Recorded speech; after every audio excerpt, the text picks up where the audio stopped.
You ever feel like you're doing everything you can to try to get your team to the next level? You've tried everything and nothing seems to work and you just feel like you're stuck in a rut? Well, today's guest, Carlos Cody, an ex-college football player and now a senior operations manager at Target, can help you with just that. What I love about Carlos is he's all about continuous learning and really knows how to bring out the best in himself and his team. Carlos is literally a machine when it comes to leadership knowledge. He's got something for everyone, from senior leaders who are looking to elevate and inspire their team to an individual contributor who's looking to take their game to the next level. Carlos and I talk about everything from delegation, how to empower your team, how to learn from mistakes.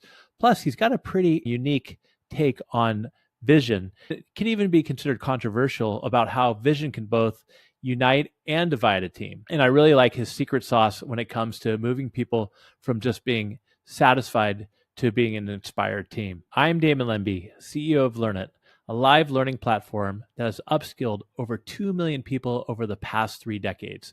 And you're listening to the Learn It All podcast, where great leaders aren't born or made, they're constantly in the making. I'm excited for today's episode with Carlos, so let's dive right in. Carlos, how's it going, buddy? Man, it is going great, and just honored that we got the chance to connect on LinkedIn, and just looking forward to the other conversation. I was glad to find out backstage, so to speak, that you're an ex-athlete, which is awesome. I played high school. That was actually my first passion. Of course, just like any other athlete, wanted to go to the NFL, do it all. But man, I love the journey and the growth that I got from playing athletics early on.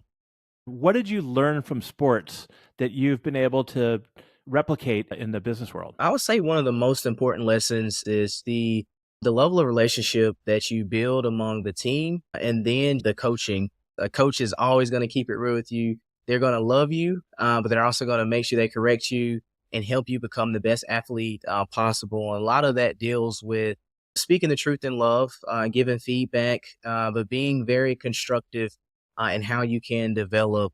So that was something that was very important for me and how that relates to leadership. Just understanding that feedback is how we grow. And the moment that you stop receiving feedback and stop growing from it, that's when your leadership comes to a halt. So I say that was one of the greatest takeaways. I would say the second thing is the vision, working together as a team towards a vision. Sports, of course, everyone wants to get to a championship, but you meet those special coaches that impart something different. They impart belief in you. And that's something that I strive to do. Any leadership position I'm in is understanding like, hey, I want to do what my coach did for me to someone else, which is impart belief, which kind of goes back to the mission, right? Inspire, motivate, and empower others to reach their potential. And that's essentially what I got from my athletic journey. That's amazing. What I'm hearing you say there is the importance of feedback and learning from that feedback and creating clear vision. And when it comes to vision, the first thing that I think about is when I was at Pepperdine, where our coach's vision for a little school like that, Hall of Fame coach Andy Lopez, was win the World Series. We're going to win the World Series. And that was just a very clear vision. He got everybody behind it. And it was also, for a school like that at the time, a moonshot vision. And I got hurt, but the next year they won the World Series. But it stuck with me just like with you. Now, going back to feedback, I like how you say that leaders are learners. Yes. So what do you mean by that? And why is it important, do you believe, to be a learner? So I used to say that leaders are readers, but once you have kids, you figure out that reading is sometimes a challenge. So that phrase has changed to leaders are learners, because learning is different from everyone. We're going to learn having this conversation. Some people learn through watching videos. For me, it's a mixture of both watching videos, taking notes. But I say the most impactful thing with learning is, as I am learning something, what is the application?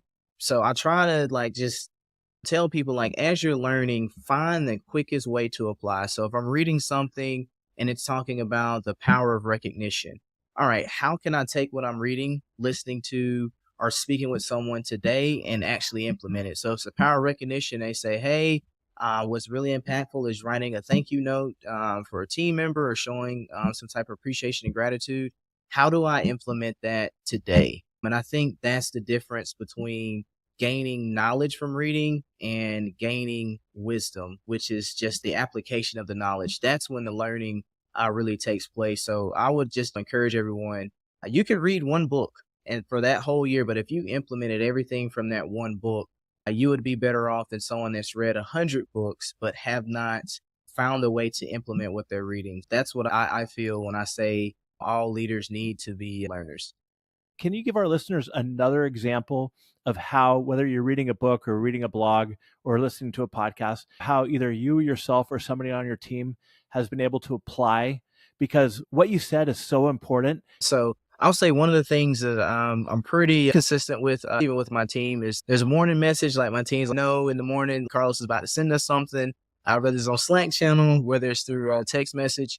But whatever I'm reading at that point, sometimes learning is teaching. It's just transferring what I've read in the morning and imparting it into someone else and saying, hey, how can you implement this today? So if I read something that's talking about time management, knowing what the priorities are, it might be a simple ask of, hey, team, what's our top 3 priorities today? Or what's going to be your top 3 things? And then the team attacks. And then we can hold each other accountable to make sure, hey, these are top 3 things that I'm striving to achieve today. And then it's a way that we all can help each other stay consistent towards those goals. I'll say another thing, I journal a lot. So anything that I'm reading, I can take notes on. So if I have a conversation and share something with them, I'm like, hey, I read something that I think would interest you. And I can pull it out on my phone. I can say, hey, this is one of the nuggets that I got this morning. Maybe it'll help you in this situation. So that's another form. And then I say the last thing is there's a pyramid of learning.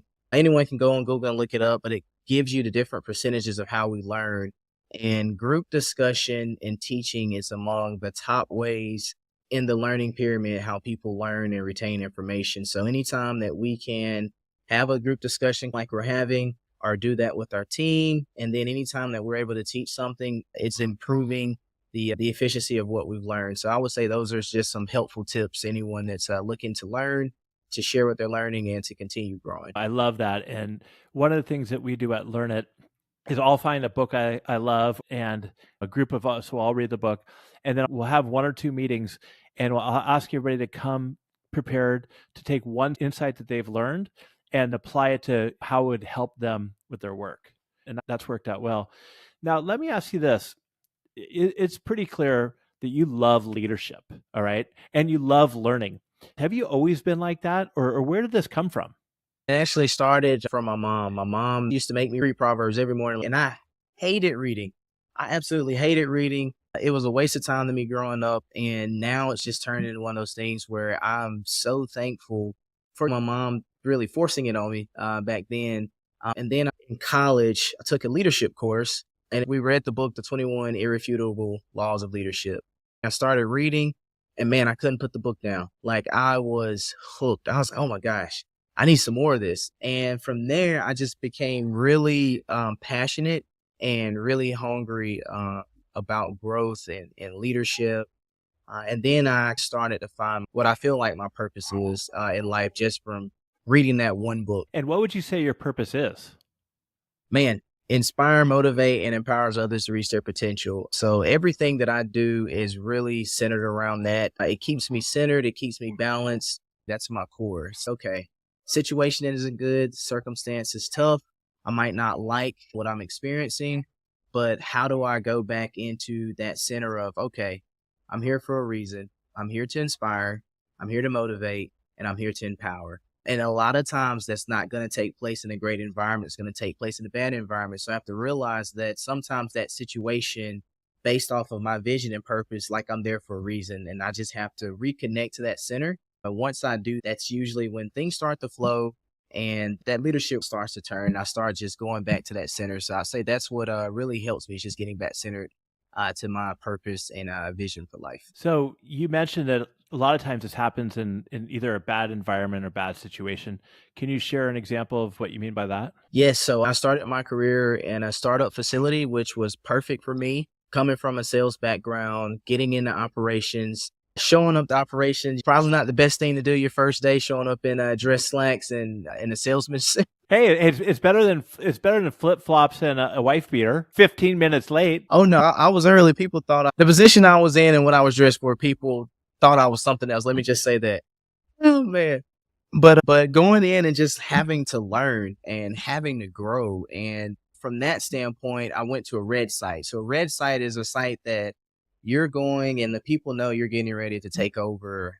So that's all influence. The first couple of months when you go into a red site, the situation is you really can't interact with the team. You have no authority to do anything. So any changes you want to make has to be driven by influence. But have to keep in mind, these people know that they have an opportunity to lose their job once you go in and take over. So that was the first lesson in leadership. And John Maxwell says it all the time. Leadership is influence, nothing more, nothing less. So that's all about relationships. It's all about connecting. That's all about empathy.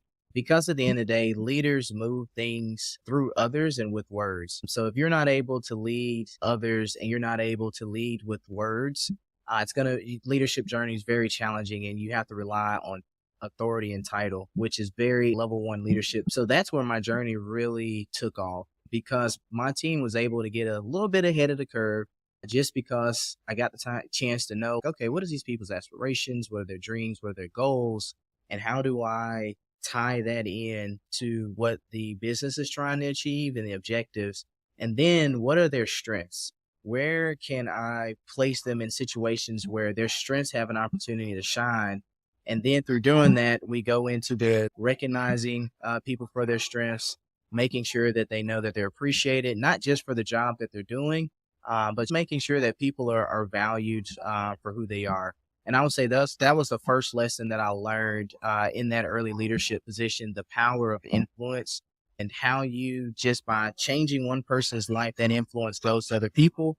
And sooner than later, the culture was really excited because, man, we feel valued, we feel respected, we have a mission, and we have a leader that cares for us. So that's what I got in my first journey. But every journey after that has been going to an environment where things are bad and people need a leader to come in to help reshape the culture. Yeah, people are super resistant to change, right? They either are worried they're going to lose their job or they're going to have to do things differently. One of the things, listening to you right now, you're obviously a very curious person. You're curious, you want to know what makes your people tick, what their strengths are. And I think that is critical in helping people become the best. Do you have any other tips or advice on how do you bring out the best in your employees? Yes, I use as a coaching model called the grow model. So anytime that I'm walking the floor, I'm engaged in conversation, I'm going through a grow framework. And the grow model stands for goals, the reality, options, and way forward. So anytime I'm having a conversation is someone new, I'm really curious to really understand, like, hey, what is your goal? Who are you trying to become? And what are you trying to achieve in life? Because that goes back to my purpose, inspire, motivate, and empower others to reach their potential. So in order for me to do that, I have to know what that person's vision is for life. So once I find that I have conversations, because now the motivation isn't me trying to manage an expectation. It's me trying to help someone get to a place that they have determined they want to go. So if a leader tells me, hey, I want to be in your seat, I want to be a senior operations manager, I say, okay, cool, great. I'm glad about that goal. Now we go into reality. Okay, what's the reality of your current situation? You're currently a supervisor. All right, here's how far you have to go. And then we look at the options. What are you currently doing right now? Most of the time, people don't have an answer to that. You have to ask questions like, hey, what do you feel like you're strong? What do you feel your strengths are? And then as we ask them questions and find out exactly where that person's strong and we find out that gap, then we move to the way forward. What action can I help you with? And what action can you take to help close this gap? And then we start doing that. And most of the times people get really excited because before the gap was like this. Then as you start talking to them, they realize, oh, wait a minute, I'll take another step and I'll close it. So usually at that point, we're giving them things within the job that allows them to practice. So if they say, hey, Carlos, man, I really need to get better at communicating. All right, hey, man, I'm going to partner you with one of the managers and we're going to allow you the opportunity to speak about the business in a startup meeting. Oh, no, I don't want to. Oh, wait. I was like, hey, man, come on. Remember now, this is your goal. This is something that you got to do. We'll be there to help you. We'll give you some notes. We'll even do practice runs with you. We're not just going to throw you out there. We're going to make sure you're prepared. Ooh, that's going to be tough, but I can do it. Now we have someone that is stepping outside their comfort zone. They're excited to come to work because they feel like, hey, this job is helping me achieve my dreams. This job is helping me reach a goal that I have for myself and my team and my leaders believes in me. That is what gets you from a satisfied team member to now an engaged team member. And now that engaged team member starts talking to others. And that's how growth or learning and growth environment happens, because now people are starting to talk like, hey, man, I'm learning, I'm growing. And then people see the person talking, hey, man, I got goals too, X, Y, Z.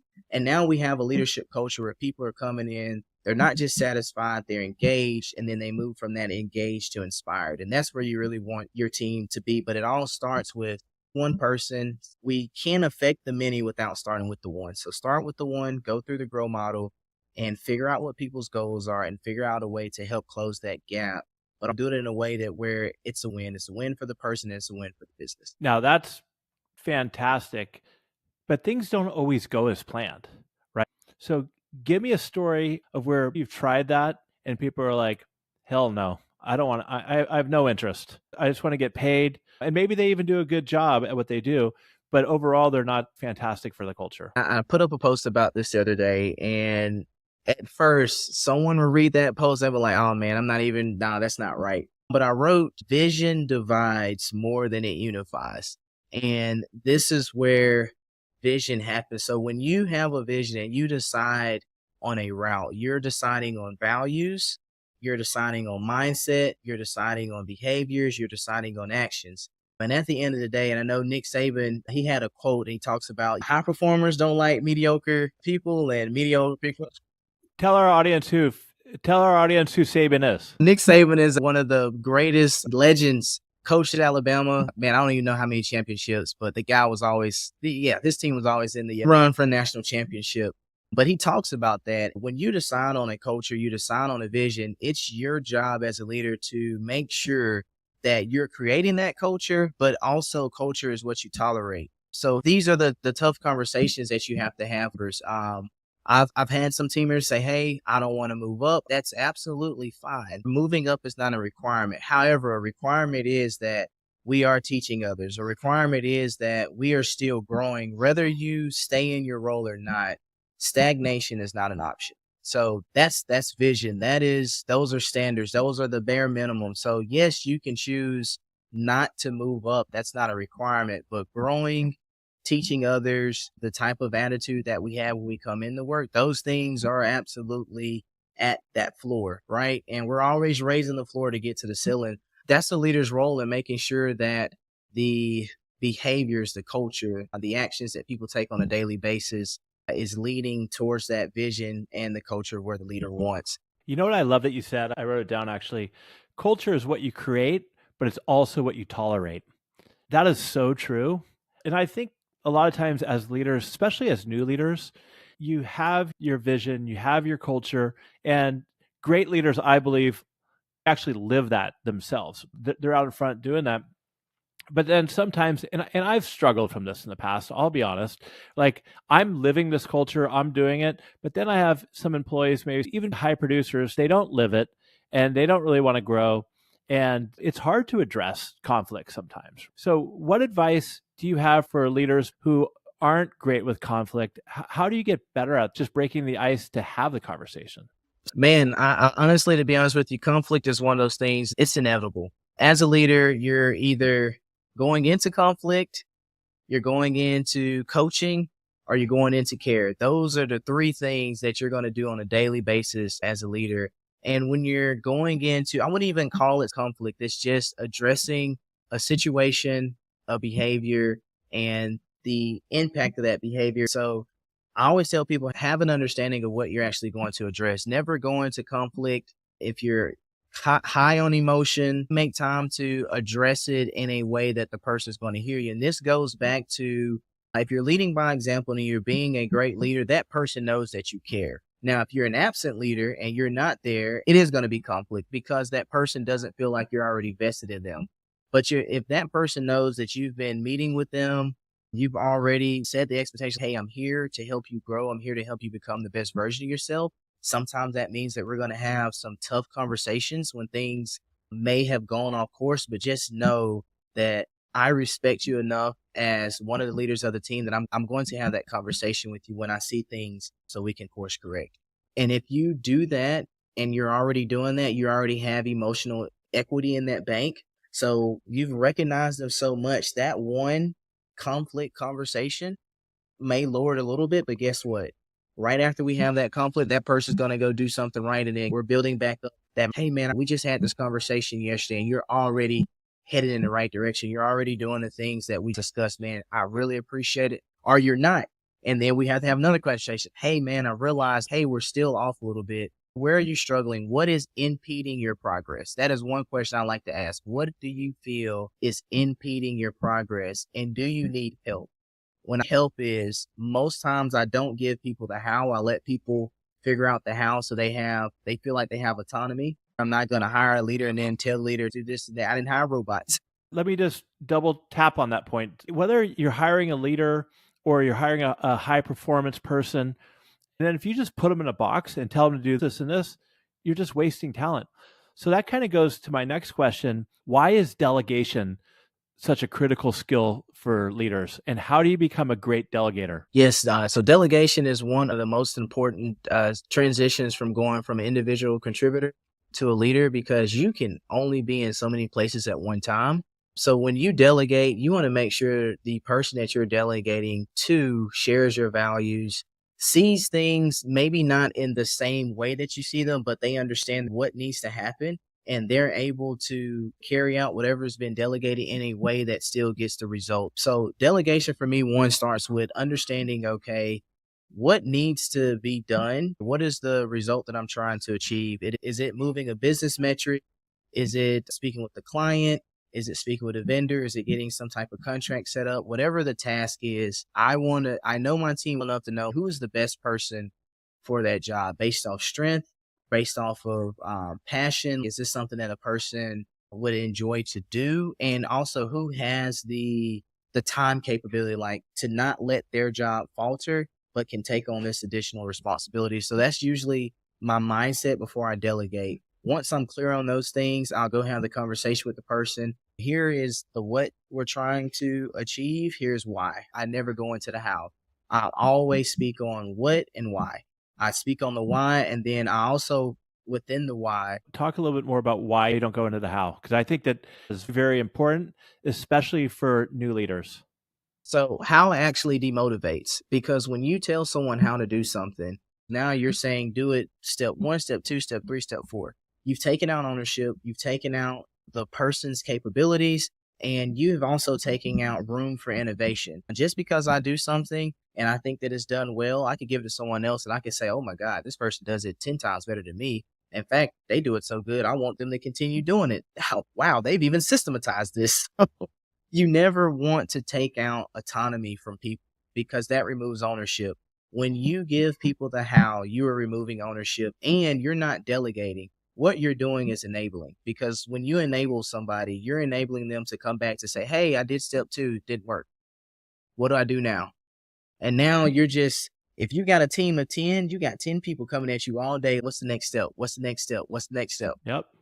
The bottleneck, right? You're now the bottleneck. Yes, absolutely. But when you give the how and say, hey, this result by this time, if you run into any issues before this date, hey, let me know. That means we've hit a critical area and we're at risk.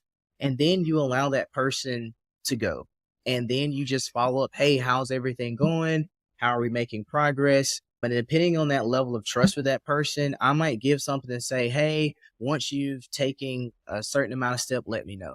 Because our trust may not be quite there yet. Or I would say, hey, come up with a plan. Let's review that plan together. And then if we're aligned, move forward. Now, if it's a leader that I trust, I say, hey, man, let me know what you did. I trust you. I've seen your work. Let me know what you did. You can talk about the results. So it just depends on the level of trust. And then if I'm delegating to someone new, I am not going to give them a failure point, meaning I'm going to give them something small. Hey, man, we need to make sure that, and this would be a crazy example, but we need to make sure that we have printer ink for the building. Hey, can you get with the executive assistant and just get printer ink ordered? Something so simple. It's a test. And that builds that trust. So it goes from that to, hey, man, all of our shifts are out of supplies. Can you partner with some of the other leaders, figure out what they need, and how you did the printer do the same thing? Now I've just given them something a little bit bigger. It requires collaboration. And then when they're done with that, when we have our one-on-one, we talk through it. Hey, how did that task go? What did you find? And now we get into career development. Hey, I just want you to know you collaborated with team members that you don't see. And now we're starting to help them build their career so they have stories of things that they did. It goes back to that engagement and excitement piece. We're helping someone build their career skills because sometimes leaders do not understand some of the things that they're doing. They're building a skill set, and it's our job as leader to make sure that they know the skills that they're building and the things that we're delegating. It's not just busy work, but it's, hey, this is helping you get to the next level because you wanted to be a senior operations manager. It requires collaboration. You're doing that now by partnering with other leaders on other shifts. I just want you to realize that this is not small. And I delegate it to you because I see your potential. And I know you share with me that you want to be a senior operations manager. So here's what you're doing to get to that. Make sure you document it, you write it. So when the chance comes and you have an opportunity, you have a story to share of how you have collaborated with other leaders and have gotten things done with influencing others. And so to recap what you said, which I think is very important, never talk about the how, because if you talk about the how, you're stunting their growth and you're becoming a bottleneck for yourself. And also, leaders need to keep in mind that it's important to provide context for why you're asking somebody to do something. The reason why I'm asking you to do this is because of this, which I think makes a big difference, because then it doesn't look like you're just dumping some garbage on somebody's plate.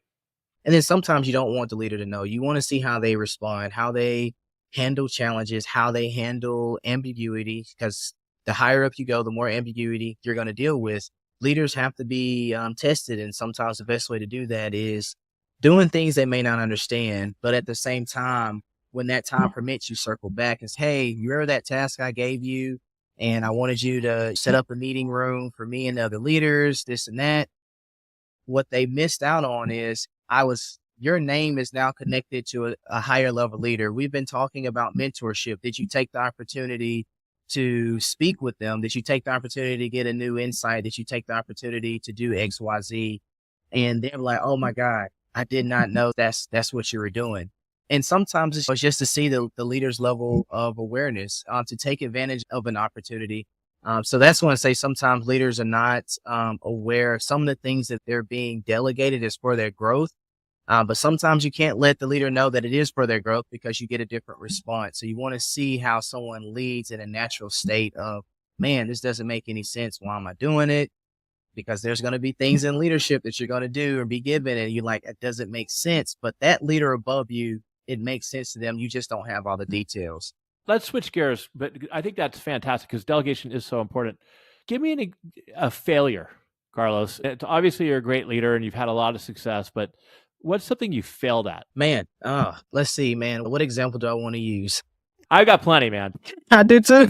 Man, I'll use an example at Amazon. Me and my team, we kept having issues with, it's a sorter. So it's a machine that basically carries all of our packages to the various departments in the building.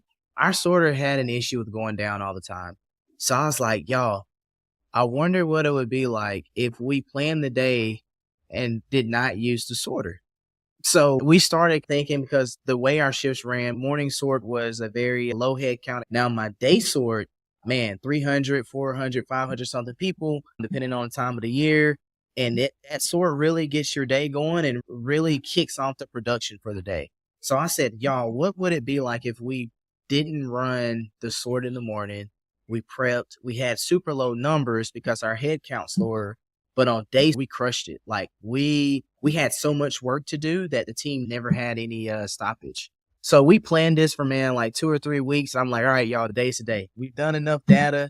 Today is the day we're not running with the sort. So we started the shift, then run with sort. And man, about 2 hours in, I was like, oh my God, what did I do? We're not hitting any numbers. My boss is getting up. He's like, Carlos, what is going on? Is the sort down? And failure point number one, I should have let my boss know what I was planning to do. So you just did it without even asking him? Good for you, Carlos. Dude, without even asking. So I was just like, man, don't worry. I have a plan. And I started just sharing all the data, sharing. He's like, Carlos, you should have let me know. This is not good. This is very bad. We're going to have a meeting this morning. I was like, oh my God. I said, what time is going to meet? 11 o'clock. I'm like, oh. I said, wait, just trust me on day sort. We're going to crush it. I promise we're going to knock it out the park. Man, that sort, we're supposed to do, I think we hit maybe 10 or 13,000 units. I'm like, oh man, this is not good. But part of the plan was it was going to set up day sort to have a massive day. And man, I was so nervous. Like, team, you will never hear me say this again. I need y'all. We cannot fail on day sort. I will own the failure. But on day sort, y'all, we have got to crush it like never before. I'm talking about something just crazy where no one even recognizes what happened on morning sort. So day sort came, man, we got the team pumped, and something crazy happened. Small sort is one of our 60% of our volumes in small sort. We had so much work. The team started scanning, and I was like, oh yeah, this is working. Our first hour, we normally like 700 for the first, like, we have a 5-minute tracker, and we were like 1,300, 14. I'm like, y'all, this is 5 minutes. Oh my God, it's working, it's working. And we got to 11 o'clock. I was still nervous. And the team, when we got in there, I was like, I want to know what my boss is about to say. He's like, Carlos, don't ever do that again. I had a lot of good equity at that point because our team was one of the leading sources, and we were trying to do something different because I was thinking about peak season. And I had enough trust where I felt like, okay, I'm not going to lose my job. Will I get written up? Possibly. But I didn't, right? The sort ran well. We had a goal of 55. That was the first time we've done like 73 TPH, which was extremely high. It was a win. And here's why I say it was a win. Later on during peak season, the sort failed. And I remember my team coming to me, Carlos, you remember what you all did on morning sort? Can you do it again? And I was like, no, yes, this is the win. And we had all of the documentation, and we were able to share that.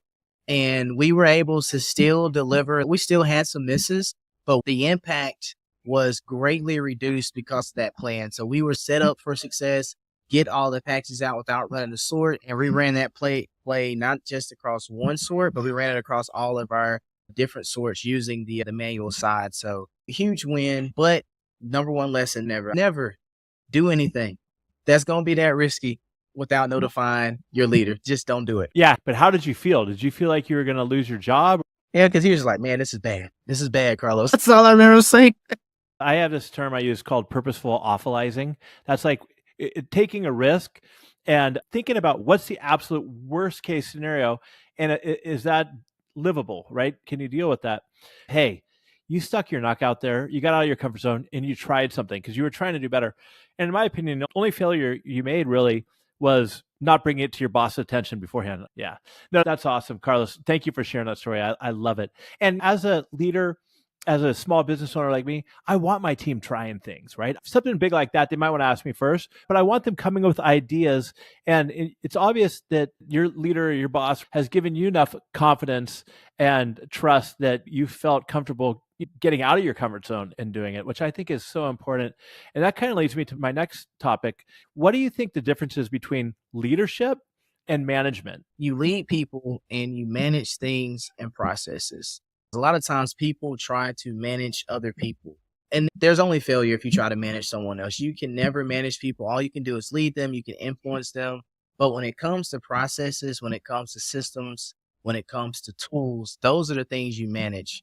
So what that looks like in an operational environment, if we see that a leader is failing, leaders are consistently failing at a certain aspect of the job, is that a people thing or is that a process system thing?